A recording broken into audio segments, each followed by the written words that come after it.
የአውሮፓ ቻምፒየንስ ሊግ ትናንትና አሪፍ ጨዋታዎች ተደርገውበታል። አርሰናል አትሌቲክ ቢልባኦን 2-2 በሆነ ውጤት አሸንፏል።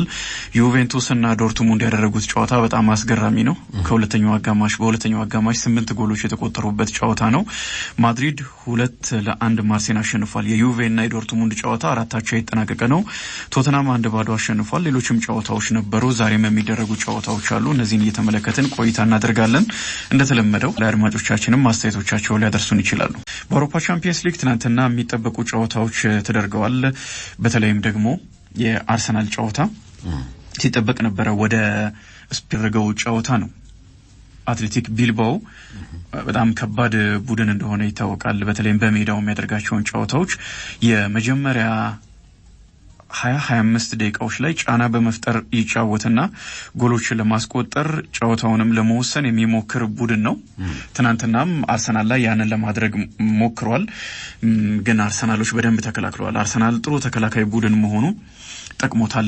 ትናንትናም ጨዋታውን 2-2 አሸንፏል። በደቂቃዎች ልዩነት በተለይም ደግሞ ሁለተኛው አጋማሽ ላይ በደንብ ጨዋታውን ተቆጣጥሮ ሙከራዎችን አድርጎ አሸናፊ ሆኗል አርሰናል እንጂ መጀመሪያው አጋማሽ ላይ 20-25 ደቂቃዎች ላይ በጣም ተቸግሮ ነበር። ማርቲኔሊ በ72ኛው ደቂቃ፣ ትሮሳርድ በ87ኛው ደቂቃ ጎሎችን አስቆጥረዋል። ማርቲኔሊ ተቀይሮ በገባ በ26ኛው ሰከንድ ነው ጎል ያስቆጠረው። ተቀይሮ ገብቶ ጫናውን በደንብ አሳይቷል። ትሮሳርም በ87ኛው ደቂቃ ጎል አስቆጥሯል። እነዚህ ሁለት ተጫዋቾች ነው ተቀይሮ ገብተው ተጽዕኖ የፈጠሩት። አንደኛው ለአንደኛው አሲስት ያድርጓል ወይም ደግሞ ጎል የሆነ ኳስ አቀብለዋል። ጎሎችንም አስቆጥረዋል ሁለቱምና ይሄንን በማድረግ በቻምፒየንስ ሊግ በአርሰናል ታሪክ የመጀመሪያ ሆነዋል ሁለቱ ተጫዋቾች። በቻምፒየንስ ሊጉ ጥሩ ጅምር አድርጓል። በተከታታይ 6 የስፔን ክለቦችን ያሸነፈ ብቸኛው ቡድንም ሆኗል አርሰናል። አምና እንደምታስታውሰው ሴቪያን ማሸነፍ ችሏል 2 ጨዋታዎችን አስቀድሞ በነበረው አመት ላይ። አምና ደግሞ በቻምፒየንስ ሊግ ሪያል ማድሪድን በደርሶ መልስ አሸንፏል። ዢሮናንም በተመሳሳይ አሸንፏል። ትናንትና ደግሞ ምሽት አትሌቲክ ቢልባኦን አሸንፏል። 6 የስፔን ቡድኖችን በተከታታይ በማሸነፍ በታሪክ የመጀመሪያው ቡድን መሆን ችሏል። የማድሪድ ጨዋታዎች በጣም አሪፍ ነበሩ። እንደምታስታውሰው አምና የሩብ ፍጻሜ ጨዋታዎች ነበሩ። ኤምሬትስ ላይም የተደረገው በሪያል ማድሪድ ሜዳ በርናቢው ላይ የተደረገው ጨዋታ በጣም አሪፍ ነበርና አርሰናል በስፔን ቡድኖች ላይ የበላይነቱን አሳይቷል። በቻምፒየንስ ሊጉ ባለፉት 15 ጨዋታዎች 10ን ጨዋታዎች በድል አድራጊነት አጠናቋል። 3 ጨዋታዎችን የተሸነፈው 2ቱን ባቻ ውጤት አጠናቋል። በአምና የፍጻሜ ተፋላሚዎች ነው 3ቱን ጨዋታዎች የተሸነፈው። በፓሪስ ሰን ጀርማ በደርሶ መልስ ተሸንፏል። በኢንተር ሚላንም መሸነፉ ይታወሳል። በሊግ ፌዝ ላይ ተሸንፎ ነበር። ከነዚህ ጨዋታዎች ውጪ 10ን አሸንፏልና ወደ ቻምፒየንስ ሊግ በድጋሚ ከተመለሰ በኋላ የሚኬል አርቴታ ቡድን በጣም አሪፍ መሆኑን አሳይቷል። ትናንትና ጨዋታው ከባድ ነበረ። ሳን ማሜስ እንደተለመደው በጣም ደማቅ ነበር። አርሰናል ከግብ ክልሉ መስርቶ ለመውጣት እንኳን መጀመሪያ አካባቢ ተቸግሮ ነበር። ፈጣን አጀማመር ነው ያደረጉት። ተጭነዋቸው ነበረ። ኳሶች ሲበላሹም ነበረ። ምናልባት አርሰናል የመጀመሪያው አጋማሽ ላይ መከላከሉ ላይ በጣም አሪፍ መሆኑ ነው ጎል እንዳይቆጠርበት ያደረገው እንጂ የአትሌቲክ ቢልባኦች አጀማመር ጠንካራ ነበረ። ሞስኬራ አስደናቂ መሆኑን በድጋሚ አሳይቷል። ጋብሪኤል ማጋላሽ ከጉዳት ተመልሶ ወደ ቀደመ ድንቅ ብቃቱ መጥቷል።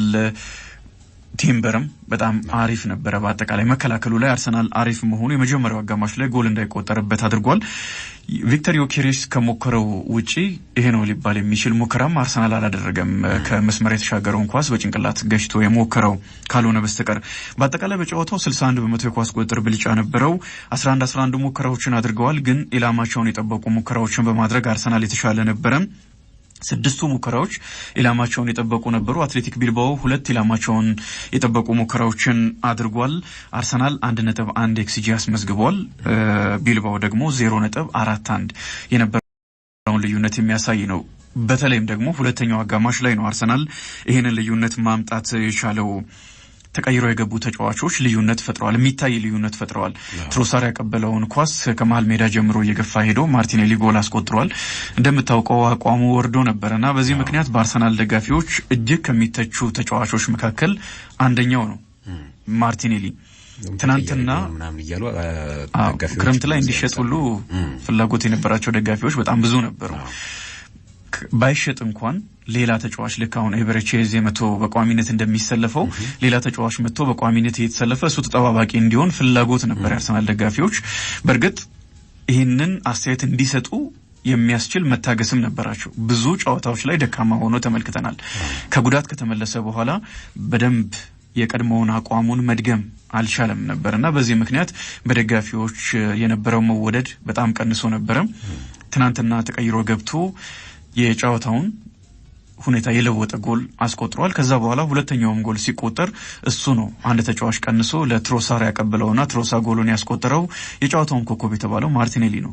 ጥሩ መነሳሻ ሊሆነው የሚችለውን ጎል ነው ትናንትና ያስቆጠረው። የነዚህ ተጫዋቾች መግባት ለውጥ አምጥቷል ያለ ምንም ጥርጥር። አርሰናል በአርቴታ ስር በቻምፒየንስ ሊግ 24 ጨዋታዎችን አድርጎ 18 ጎሎች ብቻ ነው የተቆጠሩበት። እንዴት አይነት ግሩም ተከላካይ ቡድን እንደሆነ በደንብ የሚያሳይ ነው። ከ20 በላይ ጨዋታዎችን በአንድ አሰልጣኝ ስር ካደረጉ ቡድኖች 4 ቡድኖች ብቻ ናቸው ከአርሰናል በታች ጎል የተቆጠረባቸው በአማካይ ማለት ነው።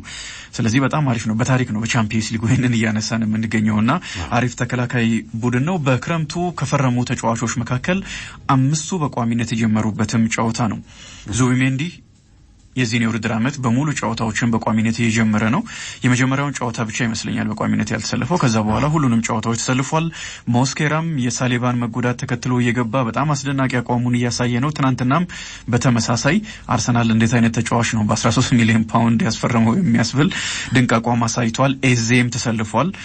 ተቸግሮ ነበረ ትናንትና ማድዌኬ የባለፈውን የኖቲንጋም ፎረስቱን አቋም መድገም ባይችልም ያው የአትሌቲክ ቢልባኦም ጨዋታ በጣም አደገኛ ስለነበረ ግን አሪፍ ነበረ። ዮኬሬስም ትናንትና ተሰልፎ ተጫውቷል።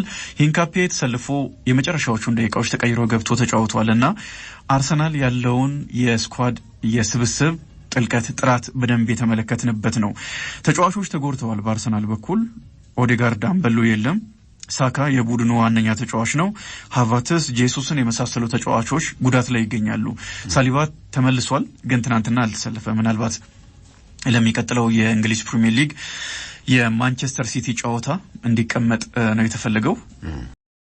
አልተሰለፈም። እነዚህ ሁሉ ተጫዋቾች ሳይሰለፉ እንኳን እነ ትሮሳርን፣ ማርቲኔሊን፣ ኖርጋርድን፣ ሂንካፔን የመሳሰሉ ተጫዋቾችን ተቀያሪ ወንበር ላይ የማስቀመጥ አማራጭ እንኳን ያለው ቡድን ሆኗልና አርሰናል የክረምት የዝውውር መስኮት ላይ የነበረው ዝውውር ትክክለኛ እንደነበረ አሳይቷል። የሞስኬራንም ትናንትና ከተመለከትን ቢልባዎች በጣም በፈጣን ሁኔታ ጀምረው ጎል አለማስቆጠራቸው በኋላ ላይ ጎሎች ተቆጥረውባቸው እንዲሸነፉ ሆኗል። አሌክስ ቤሬንጌር በጣም አሪፍ ነበረ በቢልባው በኩል በተለይ በመጀመሪያው አጋማሽ። ሚኬል አርቴታ ከጨዋታው በኋላ በተቀያሪ ተጫዋቾች ደስተኛ መሆኑን ተናግሯል። በቋሚዎቹ ወይም ደግሞ ከቋሚዎቹ በላይ አስፈላጊ ሊሆኑ ይችላሉ ተቀይረው የሚገቡ ተጫዋቾች ብለዋል። ተቀያሪ ተጫዋቾች በጨዋታው ላይ እንደተመለከትነው አይነት ከቀጠሉ ብዙ ጨዋታዎችን እንደሚያሸንፉም ተናግሯል። ስቴዲየሙን በተመለከተ አጠቃላይ ጨዋታውንም በተመለከተ ከተገኘውባቸው ታላላቅ ድባቦች መካከል አንዱ ነው ብሏል። ቢልባኦ በርግጥ ሳን ማሜስ በጣም የሚያስደንቅ ስቴዲየም ነው እና ትናንትናም ያንን ድባብ ነው ስቴዲየም ላይ የተመለከት ነው። አምናም ማንቸስተር ዩናይትድ እዚህ ስቴዲየም ሄዶ በጎሎች ልዩነት አሸንፎ ሲመጣ ተመልክተናል። በጣም የሚያስፈራ ድባብ ነው ያለው ስቴዲየሙ። የመጀመሪያዎቹን 20 ደቂቃዎች ማንቸስተር ዩናይትድ በደንብ ጨዋታውን መከላከሉ ከዛ በኋላ ወደ ጨዋታ እንዲገባ አድርጎታል። በዚህ ስቴዲየም ላይ በእነዚህ ደቂቃዎች ጎል ካስቆጠረ በጣም አስቸጋሪ ነው። ቢልባኦ ከረጅም ዓመታት በኋላ ነው ወደ ቻምፒየንስ ሊግም የተመለሰው። አሪፍ ተጫዋቾችም አሉት።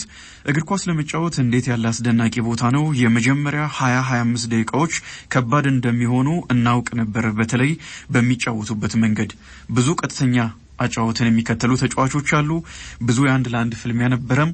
በጣም ጫና ያለው ኃይለኛ ጨዋታ ነው። እንደማስበው በሂደት የተሻለን ሆንን። በሁለተኛው አጋማሽ የበላይነት ወስደን አደጋ መፍጠር ችለናል።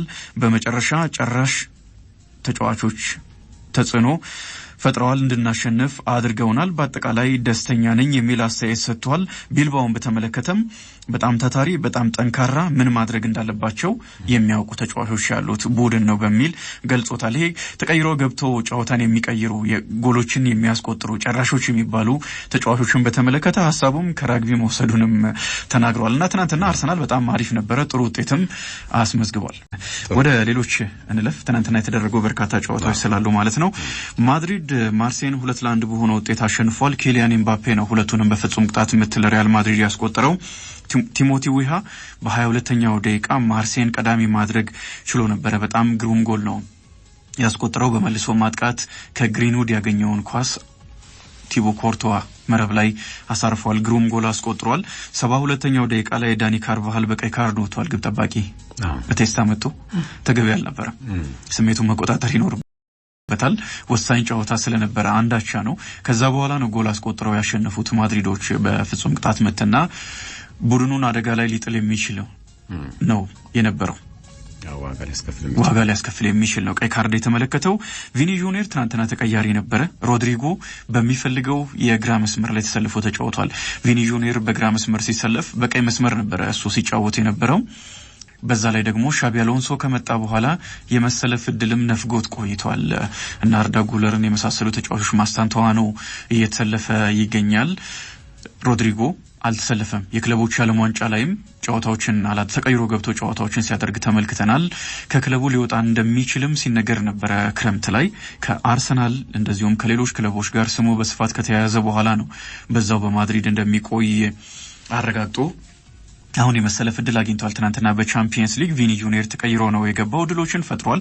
ጎሎችንም ለማስቆጠር ተቃርቦ ነበረ። በመጀመሪያ 10 ደቂቃዎች ማድሪድ ጎሎችን ለማስቆጠር ተቃርቦ ነበረ። ኪሊያን ኤምባፔ እና ማስታንቶዋኖ ማርሴይ ከማስቆጠሩ በፊት ማለት ነው ሙከራዎችን አድርገው የማስታንቶዋኖ የግቡ ቋሚ መልሷል። ኪሊያን ኤምባፔም ጎል ለማስቆጠር ተቃርቧል። ግብ ጠባቂው ነው የመለሰበት። ሁለቱም ጎል ተጨማሪ ማስቆጠር የሚችሉባቸውን እድሎችን ፈጥረዋል። ማርሴይ በጣም ግሩም ቡድን መሆኑን አሳይቷል። ትናንትና ቤርናቢው ላይ የተደረገ ጨዋታ ነው። ዲዘርቢም የሚያምር ቡድን እንደሰሩ በደንብ አሳይተውናል። በእርግጥ አሪፍ ተጫዋቾችም አሉ። በማኑድ የቀድሞ የማንቸስተር ዩናይትድ ኮከብ ወደ ፈረንሳይ ካመራ በኋላ በፈረንሳይ በማርሴይ ደጋፊዎችም ከሚወደዱ ተጫዋቾች መካከል አንደኛው ሆኗል። ትናንትናም ጎሉ ሲቆጠር የማርሴይ አሲስት ማድረግ ችሏል ወይም ጎል የሆነ ኳስ ማቀበል ችሏል። ዊሃ ከዩቬንቱስ ወደ ማርሴይ ከገባ በኋላ ትክክለኛ ምርጫ እንዳደረገ አሳይቷል። ኮንዶግቢያ፣ ሆይቤ፣ ፓቫ፣ ኦባሚያንግን የመሳሰሉ ተጫዋቾችም አሉ። ኦባሚያንግ ትናንትና አንድ ግሩም ኳስ አግኝቶ ኩርቷ ጋር ፊት ለፊት ተገናኝቶ ሳይጠቀምበት ቀርቷል። በጣም አሪፍ ቡድን ነው ማርሴይ። ኮንዶግቢያ የመጀመሪያው ጎል በፍጹም ቅጣት ምት ሲቆጠር ሮድሪጎ ላይ ባይነካውም ተጫዋቹ ላይ እንደዛ አይነት ውሳኔ ባይወስን እንኳን ጎሉ የሚቆጠርበት እድል ወይም አደጋው ያነሰ ስለነበረ በጣም ቀላል ኳስ ነው ፍጹም ቅጣት ምት ያሰጠው ለማድሪድ። 1-0 እያሉ ዊሃ ጎል ማስቆጠር የሚችልበትን እድል አግኝቶ ከረጅም ርቀት መጥቶ ኮርቶ አስደናቂው ግብ ጠባቂ መልሶበታል። ማድሪድ በአሰልጣኝ ዣቪ አሎንሶ ስር በድል ቀጥሏል። በላሊጋውም ጎሎችን እያስቆጠረ እያሸነፈ ይገኛል። ማስታንቶዋኖም የ18 ዓመቱ አርጀንቲናዊ ተጫዋች በጣም ምርጥ ነበረ። ጎል ማስቆጠር ብቻ ነው የቀረው እንጂ በጣም ግሩም ተጫዋች መሆኑን ትናንትና ማሳይቷል። 1-1 ተጫዋቾችን የሚቀንስበት የሚያሸንፍበት መንገድ በጣም ይለያል። በጣም ግሩም ተጫዋች ነው። ጎልም ለማስቆጠር ተቃርቦ ነበረ። በተለይም ደግሞ አንድ ኳስ ኪሊያን ኤምባፔ ያለቀ ኳስ ሰጥቶት ግብ ጠባቂው መልሶበታል። ቀላል ኳስ ነው የመታው። እሱም ተበሳጭቷል ከዛ በኋላ ምክንያቱም ኦልሞስት ማስቆጠር የነበረበትን ኳስ ነው ሳያስቆጠር የቀረው። ሌላኛው አስደናቂ ጨዋታ በዩቬንቱስና ዶርትሙንድ መካከል ተደርጎ በሁለተኛው አጋማሽ በተቆጠሩ 8 ጎሎች 4 አቻ በሆነ ውጤት ተጠናቋል። አስደናቂ ጨዋታ ነበረ። የምሽቱ አስደናቂም ጨዋታ ነው። በጎሎችም በሁሉም ነገር ከተመለከትነው ይህ ጨዋታ በጣም አስደናቂ ጨዋታ ነበር። በአጋጣሚ የማድሪድና የማርሴይን ጨዋታ ነበር መርጬ ስመለከት የነበረው። ይሄኛው ጨዋታ ግን አስደናቂ ጨዋታ የነበረው የዩቬንቱስና የዶርትሙንድ ጨዋታ ነው። አዴሚ 52ኛው ደቂቃ ዶርትሙንድን ቀዳሚ ያደረገ። የኤልዲዝ አስደናቂ የሚባል ጎል በ63ኛው ደቂቃ ለዩቬንቱስ አስቆጥሯች ያደረገ። የአዴሚም ጎል በጣም ግሩም ነበረ። በድጋሚ ከ2 ደቂቃዎች በኋላ ንሜቻ ከ2 ደቂቃ በኋላ ዶርትሙንድን በድጋሚ መሪ ያደረገ። ከንሜቻ ጎል ከ2 ደቂቃዎች በኋላ ቭላሆቪች ተቀይሮ ገብቶ ዩቬንቱስን አቻ ያደረገ። በ4 ደቂቃዎች ልዩነት 3 ጎሎች ተቆጠሩ ማለት ነው። እነዚህ ደቂቃዎች በጣም ያስደንቁ ነበሩ። በተደጋጋሚ ጎሎች የተቆጠሩባቸው ናቸው። ያንኩቶና ቤንሴባኒ በፍጹም ቅጣት ምት ጎል አስቆጥረው ዶርትሙንድ 4-2 በሆነ ውጤት መራ። እስከ 94ኛው ደቂቃም ዶርትሙንድ 4-2 ሲመራ ነበረ። ቭላሆቪች ሌላ አስደናቂ ጎል አስቆጥሮ 4-3 ሆኖ 96ኛው ደቂቃ ላይ ኬሊ በጭንቅላት ያስቆጠራት ጎል ጨዋታው ባቻ እንዲጠናቀቅ አድርጋለችና በጣም ግሩም ነበረ። ቶተናም 1-0 ቪያሪያልን አሸንፏል። ሉዊስ ጁኒየር በ4ኛው ደቂቃ በራሱ መረብ ያስቆጥሯል። ለቶተናም በጣም ግሩም ድል ነው። ፒኤስቪ አይንዶቨን በሜዳው በኡኒየን ዣን ዡልዋዘ ተሸንፏል 3-2 በሆነ ውጤት 1-0 እየመራ ነው። ከዛ በኋላ አይደለም 3-0 እየተመራ በመጨረሻ ቫን ቦሜል አንድ ጎል አስቆጥሮ 3-1 የተጠናቀቀ ጨዋታ ነው። የቤልጂየም ቡድን ድንቅ ድል አስመዝግቧል። ቤኒፊካ በሜዳው በካራባ 3-2 ተሸንፏል። 2-0 እየመራ ነው የተሸነፈው። ዛሬ በቻምፒየንስ ሊጉ ምሽት 4 ሰዓት ጀምሮ ፓሪስ ሰን ዠርማ ከአታላንታ የሚጠበቅ ጨዋታ ነው። የአምና አሸናፊ ነው ፓሪስ ሰን ዠርማ። ሊቨርፑል ከአትሌቲኮ ማድሪድ 4 ሰዓት ጀምሮ በአንፊልድ የሚጠበቅ ጨዋታ ይደረጋል። በዚህ ጨዋታ ላይ አሌክሳንደር ኢሳቅ የመጀመሪያ ጨዋታውን ሊያደርግ ይችላል። አሰልጣኙ ሙሉ 90 ደቂቃ አያደርግም፣ ግን ደግሞ ጨዋታ የሚያደርግበት እድል አለ ብለዋል። ባየር ሚዩኒክ ቼልሲን ያስተናግዳል በሜዳው። ዛሬ የሚጠበቅ ጨዋታ ነው። ቼልሲ ወደ ቻምፒየንስ ሊግ ከተመለሰ በኋላ የሚያደርገው የመጀመሪያ ጨዋታ ስለሆነ ማለት ነው። ኒኮላስ ጃክሰን የቀድሞ ቡድኑን ይገጥማል። አያክስ ከኢንተር በተመሳሳይ 4 ሰዓት ይደረጋል። 1 ሰዓት ከ45 ኦሎምፒያኮስ ከፓፎስ ከቆጵሮሱ ቡድን ጋር ይጫወታል። ስላቪያ ፕራህና ቦዶ ግሊምትም ሌላኛውን ጨዋታቸውን ያደርጋሉ። የዓለም አትሌቲክስ ሻምፒዮና በጃፓን ቀጥሏል። ኢትዮጵያ በተጠበቀው ልክ እየተጓዘች አይደለም። ትናንትናም የ1500 ሜትር የሴቶች ውድድር ሲጠበቅ ነበረ። በኬንያውያን አትሌቶች አሸናፊነት ተጠናቋል። ፌዝ ኪፒዮጎን 4ኛ ጊዜ የወርቅ ሜዳሊያ አሸንፋለች። በአጠቃላይ በዓለም አትሌቲክስ ሻምፒዮና ህይወቷ ገና ነው፣ እድሜዋም ገና ነው። ወጣት የሚባል ነው ለአትሌትና ከዚህ በኋላም ብዙ ድሎችን እንደምታስመዘግብ መናገር ይቻላል። በጣም ግሩም አትሌት ነች። አስደናቂ አጨራረስ ነው ትናንትና የሚያሳየችው። በእርግጥ በማጣሪያውም እንደምታሸንፍ በጣም ግልጽ ነበር።